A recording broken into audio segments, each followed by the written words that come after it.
baklava y borecas, dulce miel y almendra. Con cada plato siento el calor de la cocina. Sabores de siglos en cada mordida, recetas de siglos, memoria compartida. Matzá en primavera y vino en la Pascua, festines que celebran nuestra rica cultura. En cada sopa sentimos el alma de un destino, entre especias y dulzura. Viajamos sin movernos, sefardíes en la diáspora, conservando tradición. Su cocina recuerda de dónde viene nuestro amor.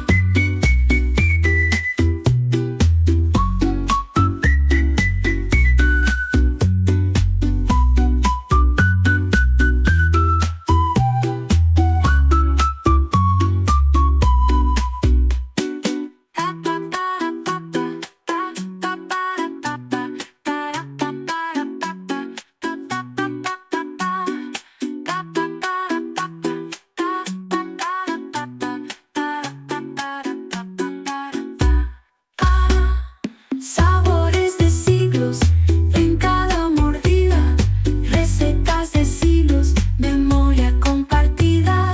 Matzá en primavera y vino en la Pascua, festines que celebran nuestra rica cultura.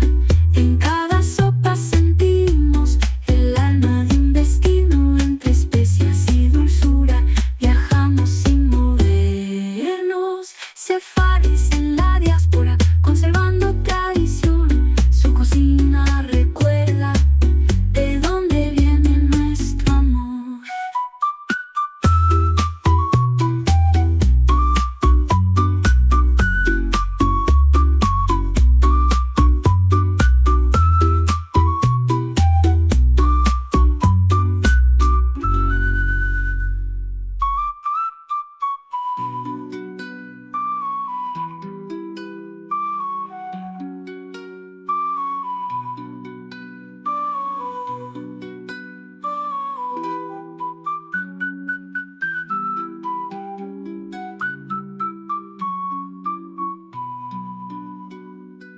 Con cada plato siento el calor